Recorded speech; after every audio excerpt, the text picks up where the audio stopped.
I began my lecture on the Roman economy 2 weeks ago with a discussion of Roman demography. I concluded that first Italy, from the late 4th or early 3rd century, and later also the provinces, witnessed a tremendous population growth that only came to an end with the Antonine Plague from AD 166. Thereafter, the population of the empire declined again, sometimes dramatically, though not everywhere to the same extent. I also concluded that there is no reason to believe that this population explosion was caused by a decline in mortality, perhaps even to the contrary. Last week, I discussed standard of living. Did population pressure depress standard of living in Malthusian fashion, as I once argued? My conclusion was that it did not. On the contrary, there are quite good indications that standard of living improved precisely during the period of greatest population pressure. And here was one of the graphs to argue that case, meat consumption in Italy in this particular graph. In short, and for a time, there was a real economic growth. What I want to do today and next week is to zoom in onto this combination of population growth and per capita economic growth. Next week, we shall look at the rural economy. But this week, I want to focus on the urban economy and the network of cities. I want to do this because the story of population growth is also a story of urbanization. With the growth of population, urban populations grew as well, and even more than average. New cities were founded, and existing ones were expanded to make room for many more inhabitants. Equally, when population began to decline from the later 2nd century AD, many cities declined, probably more than the countryside. Even if archaeologically, urban decline is harder to observe, of course, than growth. So altogether, the story of urban growth and decline is a magnifying glass on the larger process. We shall look into it in more detail later on in the lecture. Urban growth is not only important in a quantitative sense, but also in a qualitative sense. These days, most histories of Europe omit antiquity and begin the story with the rise of medieval towns. In these stories, the rise of medieval towns is the beginning of a slow process of modernization. The towns created an environment conducive to economic innovation and rationality, shielded from the feudal traditionalism of the countryside. Craft production became concentrated in the towns, and the towns became nodes in a large trading network, connecting centers of specialized production. Taken together, however, it is easy to overestimate the importance of these medieval towns. There really were not that many of them, and they were also quite small. In 1500, for example, by one estimate, there were still only 4 towns with more than 100,000 inhabitants, and between them they had some 450,000 inhabitants.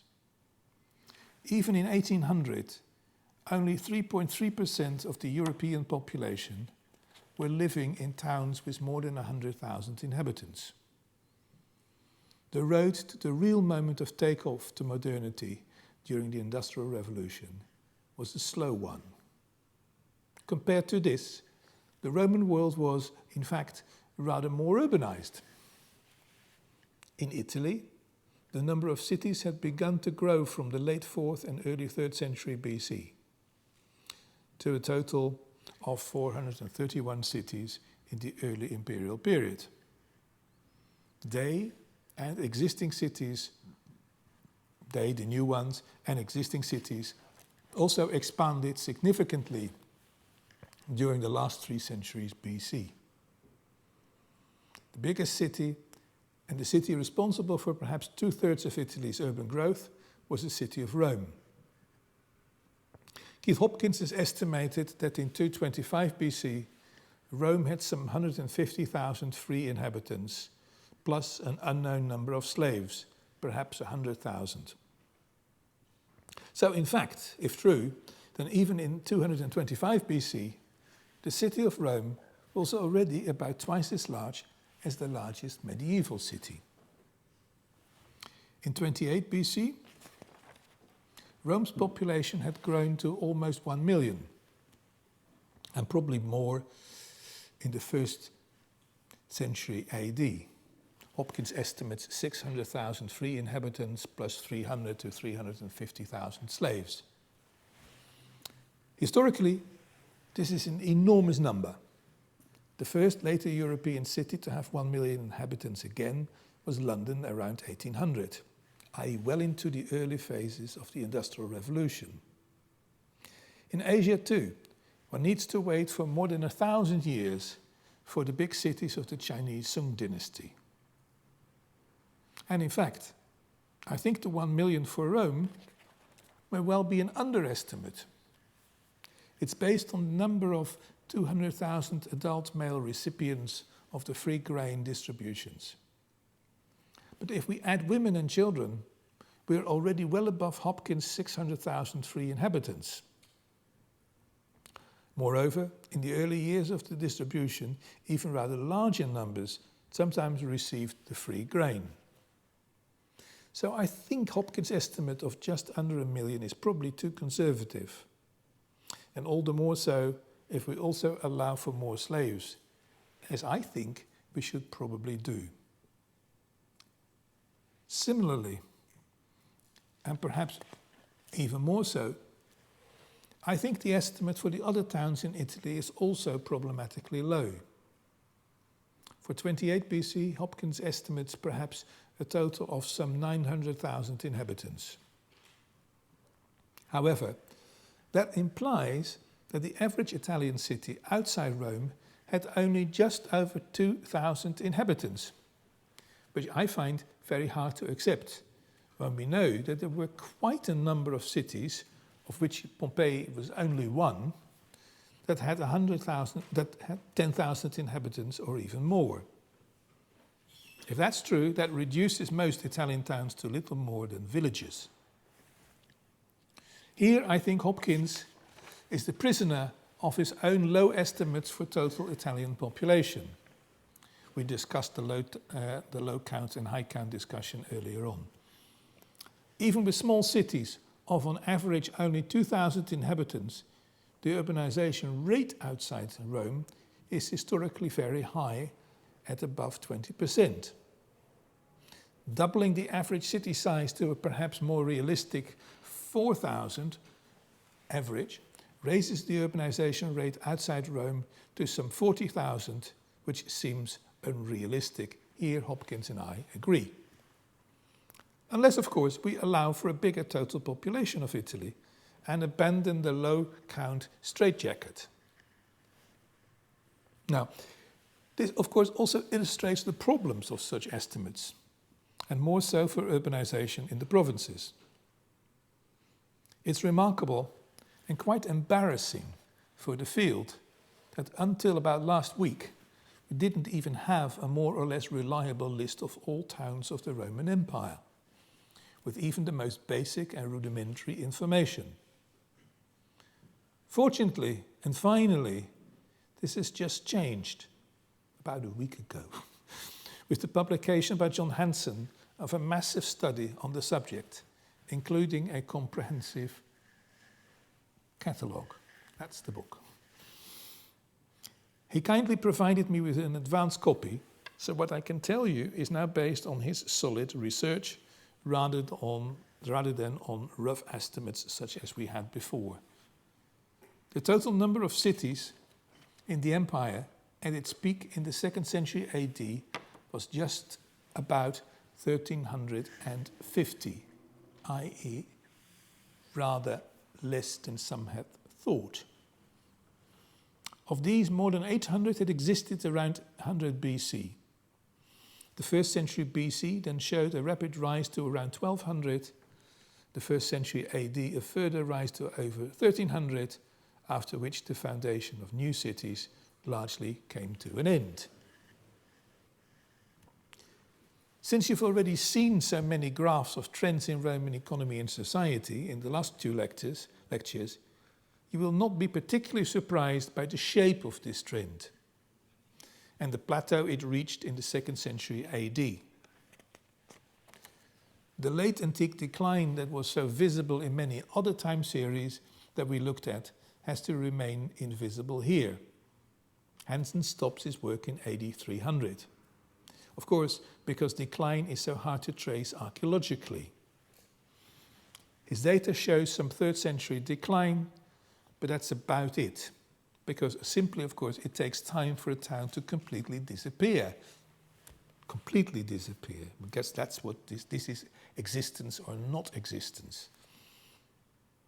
To reconstruct urban decline requires a different kind of far more detailed research on a small sample of well-preserved sites. And that is obviously an altogether different, though highly desirable project. I think the archaeologists have their work cut out for them. Compared to medieval urbanization, these numbers are far higher. Paul Béroc, in his catalogue of European cities, has 111 for AD 1000 and 242 for AD 1500. Antiquity, moreover, had a number of really large cities of a size completely unknown in the medieval world. I already mentioned the city of Rome, with its at least 1 million inhabitants, but Alexandria, Antioch and Carthage probably had a joint population of almost another million in Hansen's estimates. These were all cities of a size that medieval Europe would not experience. But how do we estimate population size for other cities? Hansen's methodology has been a simple and elegant one. Using the surface area of these cities, he then multiplied this with a density estimate that followed a sliding scale from a high density of 500 persons per hectare for the largest sites to 100 persons per hectare for small ones. Now, there is ample evidence that bigger pre-industrial cities had far higher population densities than small ones. So this is a good idea. He then calibrated his sliding scale using detailed analyses for a number of well-studied sites. Okay, now unfortunately not all city areas are well enough documented to estimate their area. So Hansen could only estimate urban populations for 885 of his close to 1400 cities. But these are the numbers. This table only has the larger cities, above 50 hectares. To give you some sort of real-life idea, Pompeii has 66 hectares and had a population of at least 10,000 people, I think. But I would now argue perhaps even more. If you add up the numbers in the column at the right, because that's the one that you're really interested in, I guess, at the moment, you have a total of 8.5 million people living in real cities of the size of Pompeii, roughly, or larger, i.e. people with what is, by all accounts, a really urban culture and lifestyle. Of these 8.5 million, 3 million were living in the 12 largest cities, with about 100,000 inhabitants or more. That is not just urban life, but big city life. It represents perhaps 5% of the empire's population, and compare that with the 3.3% in 1800. So we have an issue. Apart from these 289 bigger cities, with more than 50 hectares and at least 7,500 inhabitants, Hansen's list has another 596 smaller cities with a total of only about 1,350,000 inhabitants. So there's a very uneven distribution. Now, what these numbers show, what I've also argued before, is that even if most cities were small, that shouldn't blind us to the fact that most people were living in quite big or really big cities. These 885 cities are not, of course, a random sample of all 1,388 cities in Hanssen's catalogue. The remaining 500 or so are in nearly all cases badly documented, precisely because they were so small.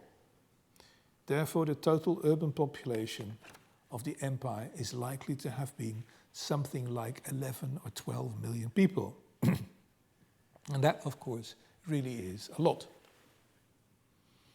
If we stick to the traditional estimate for the empire's population of 55 to 60 million, it implies an urbanization rate of 20%, which is, of course, very high by comparative pre-industrial standards, and all the more so since 2/3 of these urban residents were living in pretty large or even very, very large cities. As Locascio has argued, this suggests that the empire's total population may have been rather larger. I don't know. But as Locascio and I have already argued, both of us earlier on, it also and more strongly suggests that estimates for the Italian population have to be revised upwards, away from the minimal low count estimates. Hanssen's methodology has one inevitable shortcoming, unfortunately. In my first lecture, I argued that first in Italy and later also in the newly conquered provinces, the empire experienced first a demographic boom and then a demographic bust. Some of the boom is visible in the growth of the number of towns, particularly in the western half of the empire. But you have to add, of course, to the growth of each individual town as well. Provinces like Gaul, Spain, or Germany witnessed many urban foundations. But what these data do not show, of course, is that towns not only grew in number, but also grew in size. For that, we need detailed research on the ground, both for urban growth, but also, and even harder, and to some extent even more interesting, of course, for urban decline. Now that we've abandoned the static paradigm that there was no growth, and now that we've also abandoned the related paradigm that late antique decline was much exaggerated, an investigation into such urban change has become an important research priority for archaeologists. Now, the next question is, of course, how and why the Roman world could be so urbanized. The traditional answer, though never explicitly quantified, is that ancient cities were different from their medieval and early modern counterparts. As Finlay once put it, ancient cities counted farmers, whether working or gentleman farmers, as the core of their citizenry, end quote. Institutionally, this is indeed seen in the unity of urban and rural citizenship. Farmers in the territory counted as citizens of the polis in the Greek world, and the same really applied in Rome. That was indeed different from later medieval towns that were, in the words of Michael Poston, non-feudal islands in a feudal sea. The city walls marked the border between two separate worlds, not so in antiquity. Whether this means that Roman cities were also agro-towns, with farmers living in the city and going out to the fields during the day, is a different matter. Admittedly, the border between the two was more permeable in antiquity. And we do indeed have some evidence from Pompeii, for example, for urban residence of agricultural workers. and for some viticulture and horticulture within the city walls. But by and large, it's quite obvious that the city's urban population was largely engaged in urban activities. In fact, some of those workshops were also found outside the city walls. More important is the economic basis of urban elites. Here, Finlay argued that unlike medieval and early modern urban elites, in antiquity the urban elite were largely landowners, who, for cultural reasons, abhorred trade and manufacturing and stayed out of them. Hence, trade and manufacturing were left to people of lower status. In consequence, trade and manufacturing had to do without elite investment and remained relatively small and geared towards the local market. So even if ancient cities were many and populous, they never became the engine of economic growth and innovation in this argument. The ancient city was what Max Weber had called a consumer city, living off agrarian income. The crafts that there were just to serve local demand from the land-owning elite. Apart from this structural explanation for the nature of the ancient city, scholars have also come up with a genetic explanation for the growth of cities, and in Rome and Italy in particular. And that is an equally pessimistic story. In this case, about the rural history of Italy in particular. The story goes like this. With the growth of Rome's military effort in the 2nd century BC, with citizen soldiers absent abroad from their farms for longer and longer periods of time, the class of independent peasant soldiers had an increasingly hard time. In their absence on campaign, their farms were often taken over by neighboring big landowners, who used newly captured slaves as a workforce. In despair, destitute peasants flocked to the cities, and to Rome in particular. It's a story that you can read in Appian and Plutarch, and in all the history textbooks, and served as the background for their accounts of the reform movements of Tiberius and Gaius Gracchus towards the end of the 2nd century BC.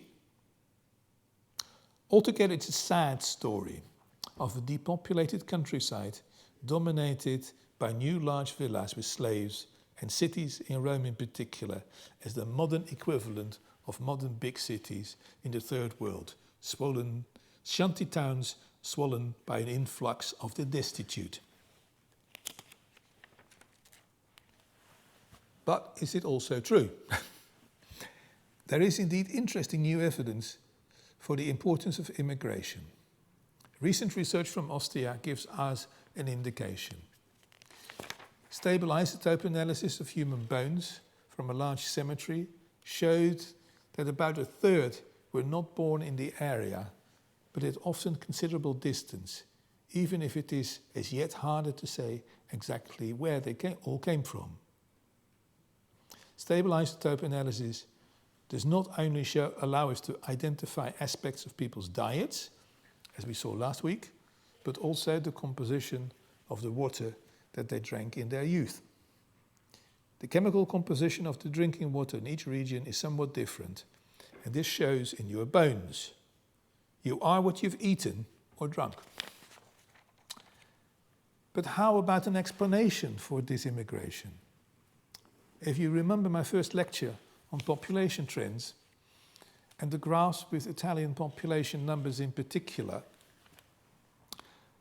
you will remember that from the 3rd century BC onwards, the trend was up, and quite massively so.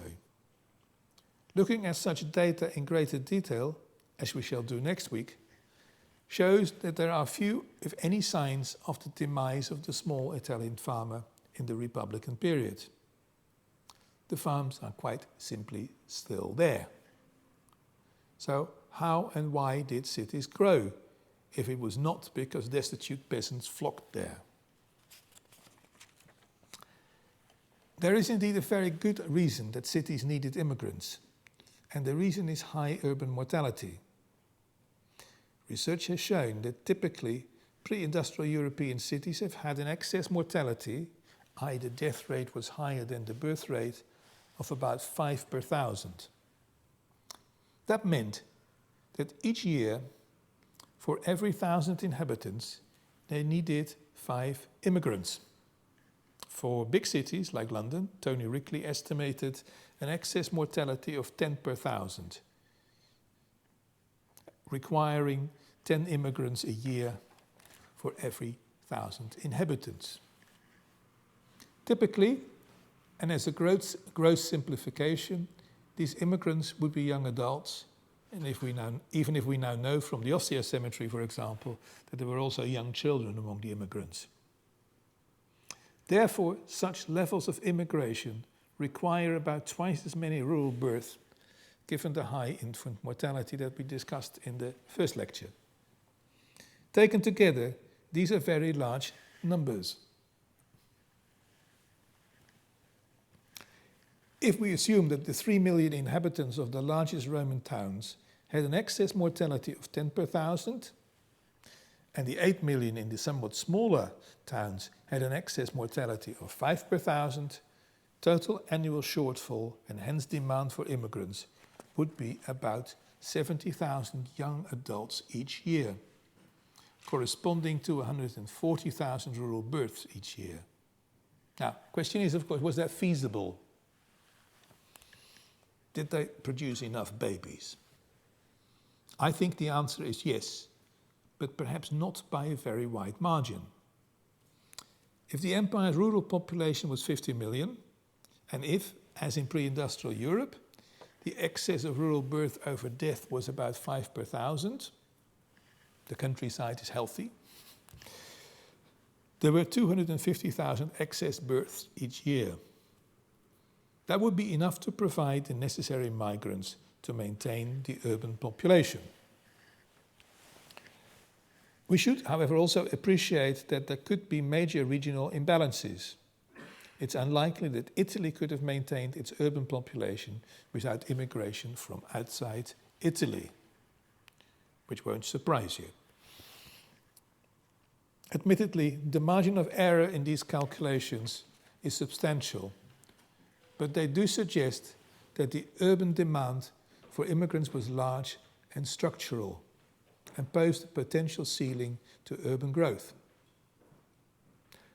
Romans in the late Republic noticed the wave of immigrants, but failed to recognize it as a structural feature of the new urbanized society that was emerging. What they failed to see is that it was urban demand for people that was the driving force. And as usual, urban migration was dominated by pull factors rather than push factors. After all, if Italy's countryside had become so depopulated as the traditional account presupposes, where would all the migrants come in the next round?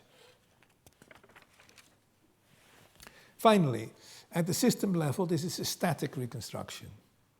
In reality, during the Republican period, there was a lot of urban growth, particularly in Italy. Wherever cities were growing, as in Italy and later also particularly in the western provinces, in the earlier phases, urban growth was the principal driver of migration. Over time, and with now much larger cities, making up for excess mortality would take over as the primary driver of migration. And that may well in part explain why urban growth slowed down in the early empire. Conversely, with population decline from the late 2nd century AD, and probably particularly high urban mortality in times of epidemics, the demographic potential to support such huge urban populations vanished. Flight from the cities may have occurred, but wasn't really needed.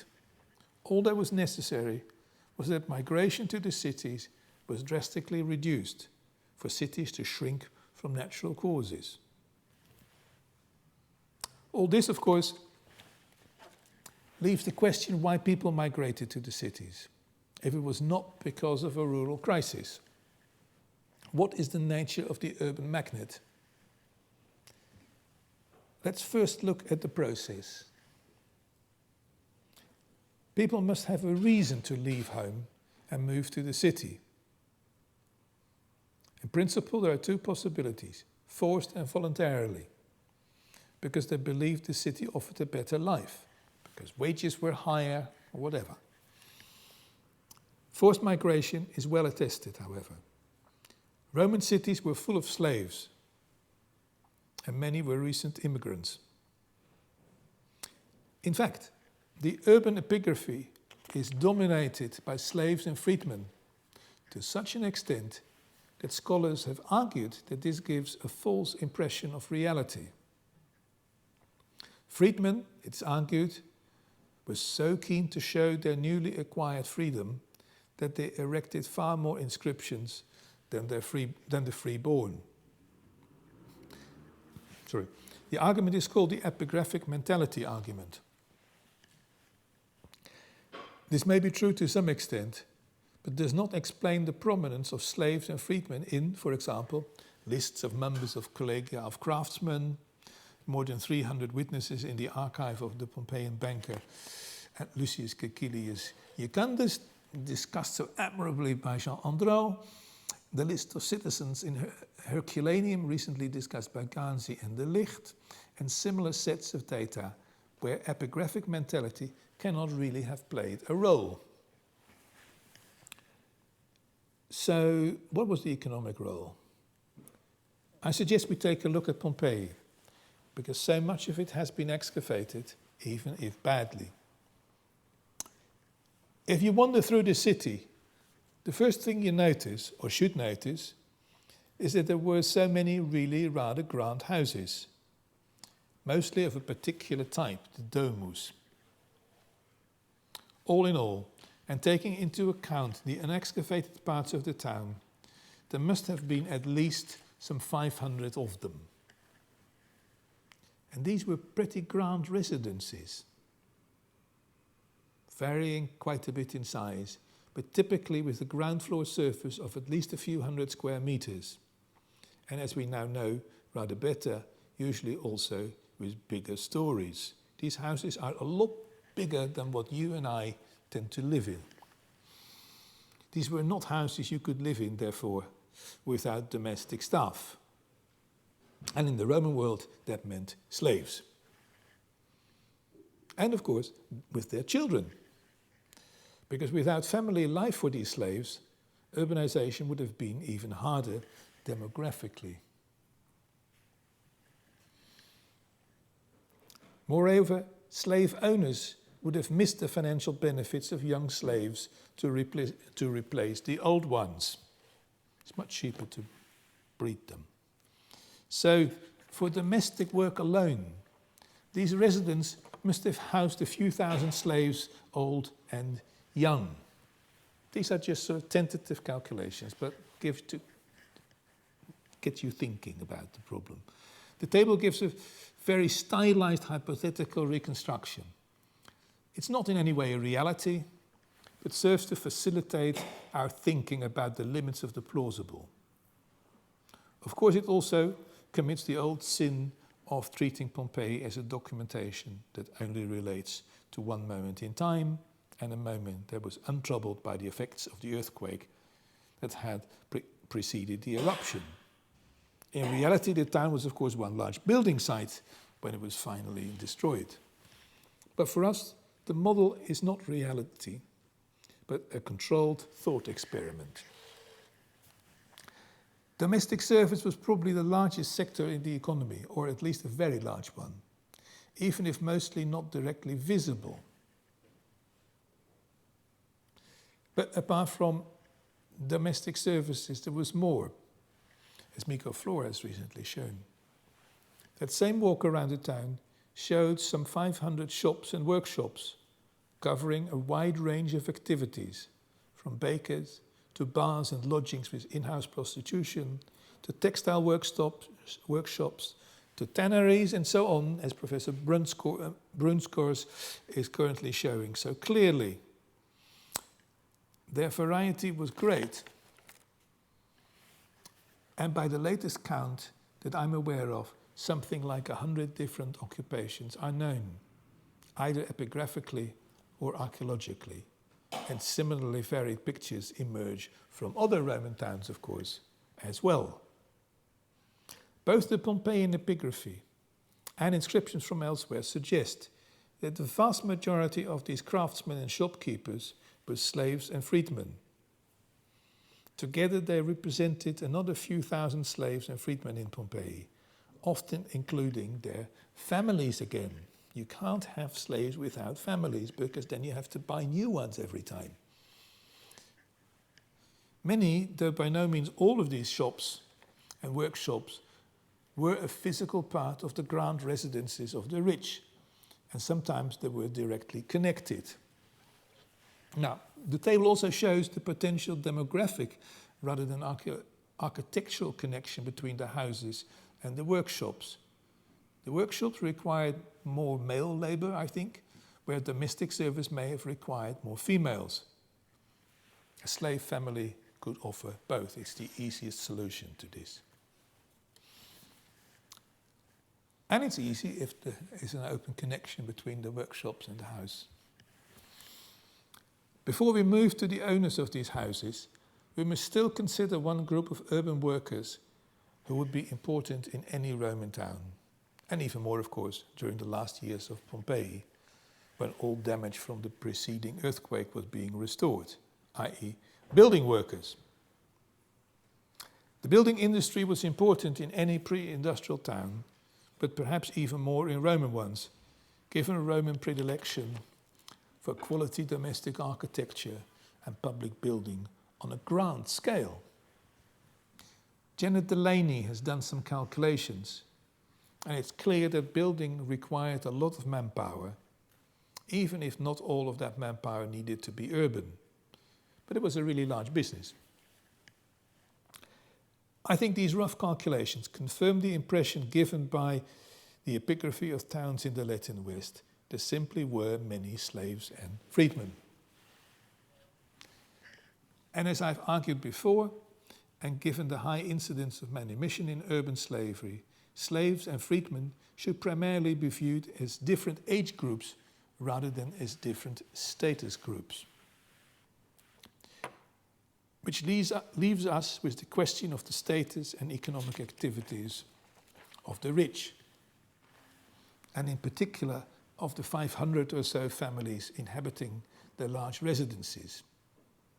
Inevitably, the probably 100 members of the town council, freeborn members of the town council, would live in such properties, and they were of free birth.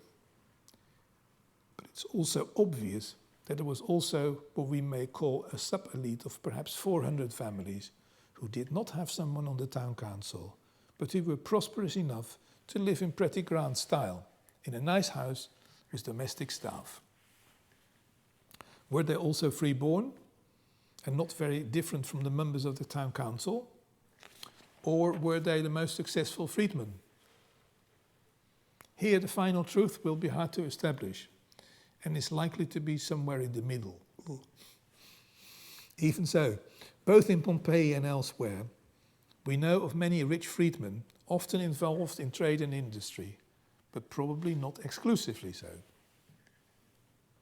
My hunch is that the majority of these 400 sub-elite owners of grand houses were freedmen or recent descendants of freedmen, but I cannot prove it. One reason would be that the freeborn elite suffered from the effects of high mortality, just like everybody else. Both in Pompeii and in the album of town councillors from Canusium, we have a fair number of freeborn decurions of obvious freedman descent. Descendants of rich freedmen were an important pool to recruit town councillors from, and not just the 6-year-old Numerius Popedius Celsinus that I discussed previously. So, on the social side, we have a highly dynamic society, with large numbers of slaves working in trade and industry, in various services, perhaps mostly in domestic service. They were skilled labour, working hard to earn the manumission that many achieved if they lived long enough. The most successful among them could become rich, like our Lucius Caecilius Jucundus, or Marcus Fabius Eupor, the Princeps Libertinorum, the first of the freedmen. and if they also had some freeborn children born after the manumission of the mother, further upward social mobility was possible. But what was the economic basis of this group of some 500 wealthy families? And what therefore was the economic basis of this town and many similar towns? It's clear that local crafts were important, and given that so many of these workshops were an architectural part of the grand houses, their wealthy owners must have been at least somewhat involved, perhaps typically as owners of the real estate and probably also as owners of the slaves working in the workshops. But precise arrangements could obviously vary, even if we cannot reconstruct them. Thus, part of elite income must have come from the shops and workshops. Here, I think Finlay was wrong. On the other hand, these workshops are not nearly numerous and large enough to provide the bulk of the income of these rich people, I think, with on average just one workshop for each grand residence. That is just not enough to explain the wealth of these families. The exploitation of at best some 2,000 workers cannot have been the economic basis of 500 rich families and their numerous domestic staff. In the end, I believe we have to look at agriculture for that. Compared to the few thousand people living in the town and involved with shops and workshops, some perhaps 25,000 people were living in the countryside. Some of them in the many large villas that have been found and that have only been properly excavated in more recent years, sadly so. These were clearly producing for an urban and also external market and must have been a great and far more lucrative source of income for their rich owners than the often small workshops in town. And apart from these villas and the unexcavated villas, there must have been many small farms that were, I think, probably also owned in part by the urban elite. In the end, urban residents of the elite, and given the large size of the rural economy, much of urban wealth must have been of rural origin, but often spent in the city. Hence, and in that sense, I continue to believe that the consumer city model is still a useful one to understand the Roman city. Roman cities could be so large precisely because they were rooted in the largest sector of the economy, unlike medieval towns. At the same time, and that is what I want to investigate for conclusion, these cities were not an impediment to economic growth or innovation. The wide range of craft workshops and the sometimes pretty large scale are testimony to considerable division of labour. This was not some kind of domestic economy. Equally, the extensive use of coinage of all denominations is proof of a probably almost completely monetized economy with, as the Jucundus archive shows, also some credit facilities. The extensive use of precise Roman law in the business of the Sulpicii shows that the law was actually actively used to facilitate reliable contracts. It also shows the importance of the written word, connecting economic events distant in space and time. The Roman economy and the state functioned by virtue of the written word. Its importance cannot be overstated, even if we'll never be able to estimate precisely what proportion of the population was literate.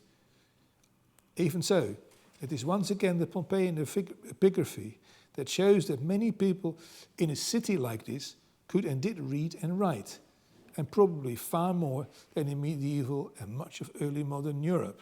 The situation in the countryside, I'm sure, would be quite different. As an example, however, large numbers of small seal boxes used in letter writing have been found in northwestern Europe. And I'm showing you one found in a small village in the small Roman village in the Netherlands, of all places. There are plenty of these seal boxes. The writing tablets from Hadrian's Wall similarly show significant letter writing on not just for military matters. Now, the same Sulpicki archive shows, if proof was needed, that long-distance trade existed on a large scale. That same argument can be made from the wide distribution of amphorae and other traded goods. And as was shown by Keith Hopkins, it can be shown for shipping itself.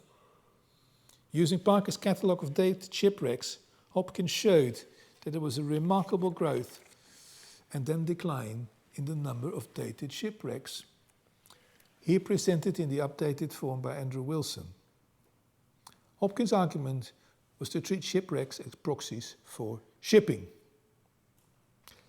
The graph has been criticized by many, and there are obviously problems, but as you will remember, the shape of the graph is strangely similar to quite a number of graphs I've shown you in the first two lectures. And of course, it makes perfect sense that it does. So, what does all this add up to? We have a society that for a few centuries experienced substantial population growth that went hand in hand with increased prosperity, i.e. real economic growth, even if it did not make people healthier, as we also saw. The process went hand in hand with substantial urbanization on a scale not really matched in later pre-industrial Europe. These cities were often built in quite grand style, with well-constructed domestic architecture and a wide range of public buildings and public facilities, from baths to aqueducts, to market halls, to temples, to arenas, to public libraries. Institutionally, all this was facilitated by Roman law and by a monetary system that provided both small change for any kind of daily transaction and large denominations that could serve in the largest transactions in trade and in real estate. In fact, a few years ago I calculated that in the early empire, per capita money stock may have been significantly larger than in the Netherlands in the 17th century, of all places. The urban economy was also a world of quite high levels of technology, as Jean-Pierre Brun keeps reminding us, with extensive and unprecedented use of metal in all reaches of daily life and of energy, from water power to wood and olive pulp to even coal, as Paolo Malanima showed, with again a similar chronological pattern to it. Cities were not isolated islands, but were connected by roads, by both river and sea transport that benefited from public investment in harbours. Obviously, urban expenditure significantly exceeded the 20% share that citizens had in the empire's population. Free urban labour cost well above subsistence, and the high price of urban slaves similarly argues for relatively high labour productivity.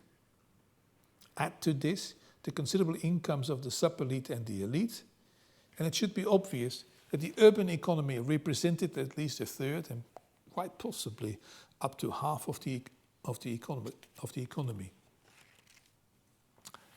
However, we also need to look into the other half, or 2/3 of the economy, since without significant total factor productivity gains in agriculture, the urban boom would have been impossible. Was there an economic rather than a cultural reason for the importance of rural income?